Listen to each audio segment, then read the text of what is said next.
Essa interpretação da missão do Cristo é trazida por um amálgama de conhecimentos. Conhecimentos trazidos pelos Espíritos e conhecimentos adquiridos por nós mesmos com a ciência e a filosofia. Antes de conhecermos a missão do Cristo, vamos entender o significado da palavra. É importante lembrar que as palavras nos textos antigos eram muitas vezes traduzidas de língua para língua e conservavam sons. O importante para nós é a essência da palavra Cristo, que vem do termo hebraico Mashiach, do Antigo Testamento, e é comumente traduzido como o ungido e às vezes como o Messias. Essas passagens em Mateus capítulo 2, versículos 3 e 4, onde o rei Herodes pergunta onde o Cristo haveria de nascer, demonstra o sopro da verdade que o ser humano trazia dentro de si, de que Deus escolheu alguém para nos ajudar e nos guiar em seus desígnios. Cristo, portanto, é um título, e por isso dizemos a missão do Cristo e não de Cristo, assim como diríamos a missão do rei e não de rei. Mas agora é importante que possamos ter uma ideia de quem somos, onde estamos e quando estamos perante a criação do Pai. Essa é a nossa amada cidade de Passa Quatro. Olhando a essa distância, já não vemos os 7.000 habitantes que por aqui circulam. Aquele pontinho vermelho é o nosso município em relação a esse gigante estado de Minas Gerais. Saindo de Passa Quatro, convido a todos para embarcarmos em uma excursão. Vamos de carro até São Paulo e pegaremos um avião até Cabo Canaveral, na Flórida, Estados Unidos. E lá vamos entrar num ônibus espacial muito especial, que vai nos levar ao espaço e a distâncias que nenhum homem jamais foi. Já lá no espaço, avistamos nosso querido globo azul. Olhamos para a Terra e imaginamos mais ou menos de onde saímos. Aprendemos que a Lua fica em algum ponto na órbita da Terra, como mostra essa imagem, certo? Errado. Em proporções reais, essa é a verdadeira distância que estamos da nossa Lua. Viajando ainda mais longe para vermos nosso sistema solar, observamos que, antes de o vermos por inteiro, já não podemos enxergar os planetas. E agora, de muito mais longe, podemos observar nossa galáxia e reparamos que o nosso Sol é só mais um desses pontinhos entre milhares de sóis, cada um com suas dezenas de planetas que compõem essa magnífica obra do cosmos. Essa é uma imagem recente enviada pelo telescópio James Webb, e esses pontos luminosos não são estrelas. Cada um deles é uma galáxia inteira como a nossa, com milhares de estrelas cada uma. Hoje, tudo que nossos equipamentos podem ver, chamamos de universo observável. Levaríamos 93 bilhões de anos viajando na velocidade da luz para cruzar todo esse espaço, que possui trilhões de galáxias, somando mais estrelas ou sóis do que grãos de areia na Terra, e para cada uma dessas estrelas, dezenas de planetas. O modelo de universo mais aceito hoje pela ciência leva em consideração que o universo teve início em um único ponto, e a expansão do universo é chamada de inflação cósmica. Caso nossos astrônomos estivessem corretos, hoje o universo inteiro seria 150 sextilhões de vezes maior do que o que podemos observar. Isso é o mesmo que dizer que se o universo observável pudesse caber em uma lâmpada, o universo completo seria do tamanho do nosso planeta. Para o nosso pobre intelecto atual, isso já se aproxima muito da ideia do infinito. Mas a ciência de hoje está encontrando barreiras materiais e necessariamente colocarão Deus nessa equação para chegarem mais próximos da verdade. Na pergunta 3 do Livro dos Espíritos, Kardec pergunta: pode-se dizer que Deus é o infinito? O Espírito da Verdade responde: definição incompleta, escassez de recursos de linguagem, insuficiente para definir as coisas que estão acima da inteligência dos homens.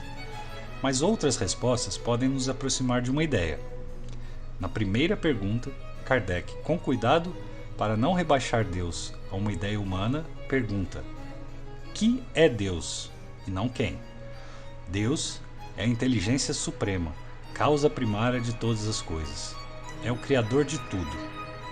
Continuando com as perguntas de Kardec e as respostas dos Espíritos, aprendemos que Deus é eterno, é imutável, é imaterial, é único, é todo-poderoso e é soberanamente justo e bom. Concluímos assim que se Deus é eterno, eterna também é a sua criação. Não teve começo e não terá fim, e se estende pelo infinito. Mas e nós, espíritos? Estudando as perguntas 114 e 570, podemos ter uma noção melhor de onde viemos e para onde vamos. Os espíritos são bons ou maus por natureza, ou são eles mesmos que se melhoram? São os próprios espíritos que se melhoram, e melhorando-se, passam de uma ordem inferior para outra mais elevada. É assim que tudo serve, que tudo se encadeia na natureza, desde o átomo primitivo até o arcanjo, que também começou por ser átomo. Cada vida gerada pelo Pai Criador se iniciou simples e evoluiu até seu estágio atual e continuará crescendo dentro da lei divina da evolução. Em sua justiça e bondade, Deus envia um escolhido, um espírito ungido, um Cristo para cada esfera da criação divina que abriga a vida. Em algum lugar do cosmos, o Cristo já foi um átomo, estagiou pela vida mineral, pela vida vegetal, recebeu sua consciência e seu espírito, encarnou, reencarnou, evoluiu, se depurou e aprendeu as leis do Pai, até ser um agente ativo de sua vontade. O amor e a atenção do Espírito no nosso Cristo já estava presente na criação do nosso planeta, e com certeza não estava inativo em relação à obra de Deus, cumprindo suas missões através do espaço e do tempo. Acompanhando as leis naturais da evolução, lentamente nosso planeta se formou e esperou a semente divina da vida florescer. Os espíritos classificam como mundo primitivo o período em que começamos a encarnar na Terra. Mas vejamos onde estamos no tempo em relação à idade do nosso planeta. Essa pequena linha preta representa nossa existência, que só começou 4.500 milhões de anos depois da formação da Terra. E assim temos agora uma noção de quem somos no tempo e espaço infinito do nosso Criador. Hoje, sabemos que passamos de planeta primitivo para uma terra de provas e expiações, onde o mal ainda prevalece sobre o bem, e nosso espírito ainda aprende pelo sofrimento, que antes era muito mais material, e que vem se tornando um sofrimento mais moral e emocional. Mas antes disso, nosso Cristo estava conosco, preparando nossa evolução, é claro, de acordo com a lei de Deus, mantendo nosso livre-arbítrio, que é presente de Deus e ao mesmo tempo fonte do sofrimento que causamos a nós mesmos.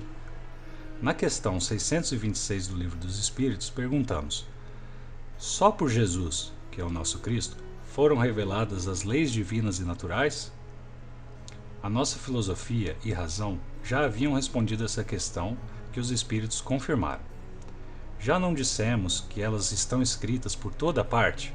Desde os séculos mais longínquos, todos os que meditaram sobre a sabedoria hão podido compreendê-la e ensiná-la. Pelos ensinos, mesmo que incompletos, que espalharam, prepararam um terreno para receber a semente. E que semente seria essa? O ensinamento de Cristo. Vejamos alguns exemplos.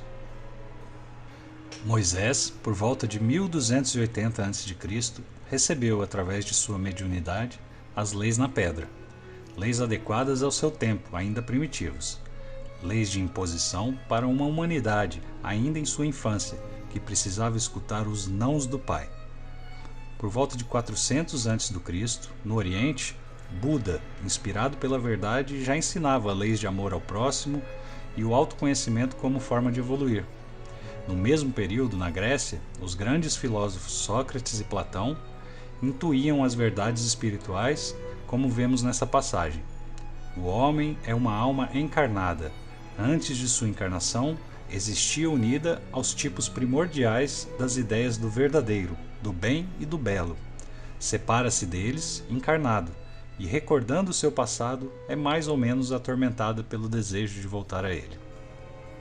E aí veio Cristo encarnado, que nasceu em Nazaré e recebeu o nome na terra de Jesus.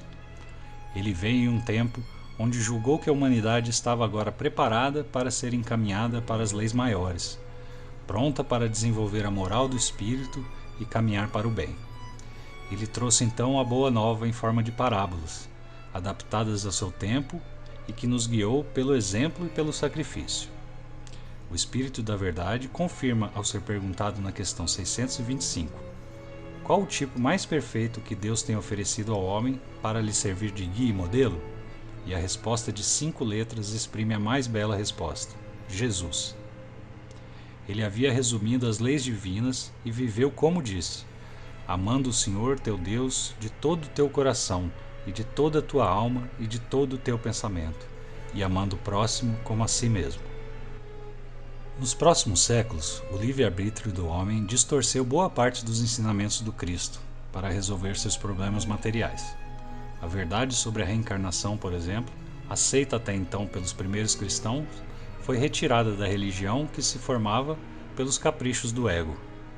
Guerras santas foram travadas, e como podemos ler no trecho do livro Brasil, Coração do Mundo, Pátria do Evangelho, de Chico Xavier, pelas palavras do espírito Humberto de Campos, as sombras da idade medieval confundiram as lições do Evangelho, ensanguentando todas as bandeiras do mundo cristão.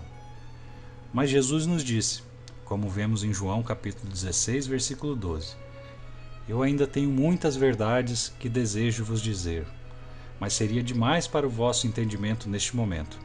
No entanto, quando o Espírito da Verdade vier, ele vos guiará em toda a verdade, porque não falará por si mesmo, mas dirá tudo o que tiver ouvido e vos revelará tudo o que está por vir. O Espírito me glorificará, porque receberá do que é meu e vos anunciará. E a sua promessa foi cumprida, quando, a partir de 1857, Allan Kardec reuniu e codificou os ensinamentos enviados pelos Espíritos através dos médiuns dos 4 cantos do globo, trazendo assim à luz a doutrina espírita. E essa doutrina vem confirmar as leis do Cristo e explicá-las de maneira clara e raciocinada, de acordo com o nosso intelecto atual. Essa confirmação se mostra na pergunta 647. A lei de Deus se acha contida toda no preceito de amor ao próximo, ensinada por Jesus? Certamente, esse preceito encerra todos os deveres dos homens uns para com os outros. Sabemos então que Jesus continua conosco e sua missão divina de nos ajudar em nossa caminhada evolutiva. Ele é nossa ligação com Deus. E sabemos disso, pois continuamos com Jesus, ligados pelo amor, a mais sublime energia de Deus, e o sentimento em nossos corações que o encontramos em nossas orações. Além disso, podemos ver seus sinais através dos tempos, pois ele envia seus emissários, verdadeiros apóstolos das leis divinas, e sua obra é aprofundada em letras e exemplos. Akiane, uma artista que já demonstrava seu talento de outras vidas desde os primeiros anos de sua infância, nos desdobramentos de seu sono, ela visitava paisagens astrais e as pintava ao acordar. Aos 4 anos, ela pediu em suas orações a possibilidade de pintar o rosto de Jesus. Alguns dias depois, um homem tocou a campainha e disse que era um carpinteiro em busca de trabalho. Akiane pediu para pintá-lo. Ele permitiu e depois foi-se embora. Ninguém na cidade o viu chegar nem partir, e ninguém na região conhecia um carpinteiro com essas feições. Mas o mais importante é o que ficou no coração dessa menina que diz: oro todos os dias para que um dia as pessoas sigam Jesus, seus ensinos e sintam seu amor. Minha arte representa o que vejo. A glória de Jesus está além de qualquer descrição. Em 2014 foi filmada a história real do garoto Colton, que passou por uma cirurgia aos 4 anos e teve uma experiência de quase morte. Ele despertou em seus pais a busca pela espiritualidade, pois voltou dessa experiência dizendo ter visto os céus e encontrado Jesus. Seu pai estava pesquisando a história da pintura de Akiane e quando Colton viu a imagem pintada, disse ao pai que aquele era o homem que o recebera nos céus. Ashfin Sifat era um terrorista muçulmano, estudioso dos livros sagrados de sua religião, foi envolvido pela ala fanática e recebeu do governo uma cópia do Alcorão que continha um selo especial permitindo que ele matasse em nome de Deus. Um dia, em suas preces, ele ouviu uma voz que dizia ser Jesus, informando que seu caminho havia se desviado. Isso gerou dúvidas e remorsos em sua pessoa. Ele se isolou por dias orando a Deus que mostrasse a ele sua verdadeira missão, pois a culpa que ele carregava agora pelas mortes que havia causado o paralisavam. Ele não obtinha respostas, e no momento que duvidou de Deus, uma luz apareceu. Ele pediu perdão à luz, pois seu livro sagrado dizia que esse era o pior dos pecados. Uma mão tocou seu ombro e disse que ele estava perdoado. Ele se sentiu verdadeiramente perdoado, mas perguntou: ninguém pode ser perdoado. Devemos todos ser julgados no dia da ressurreição. Como posso me sentir perdoado? E ele disse que Jesus respondeu: eu te perdoo, pois eu sou o caminho e a verdade. E desde então, Afshin, como cristão, espalha a palavra do Evangelho pelo mundo. O diretor de cinema, Dallas Jerkins, não conseguia alavancar sua carreira. Sua esposa leu emocionada para ele a passagem do Evangelho sobre a multiplicação dos peixes e dos pães. Ele entregou suas frustrações a Deus e fez um curta-metragem sobre o nascimento de Jesus para a paróquia que frequentava. Alguns dias depois, um amigo que ele não via há anos enviou um e-mail dizendo que leu uma passagem e não sabia por que tinha pensado nele, mas a enviou. Era a mesma passagem sobre a multiplicação de Jesus. Alguns meses depois, outro diretor que havia assistido ao curta-metragem entrou em contato com Dallas, pois sabia da vontade dele de filmar toda a história do Cristo. Ele disse: vamos fazer isso acontecer através de uma vaquinha virtual. Vamos multiplicar o peixe e o pão. Hoje, o projeto é a maior vaquinha virtual do mundo. Já está na 3ª temporada e é uma das séries mais assistidas de todo o globo, derramando na linguagem atual do cinema a boa nova por todo o planeta.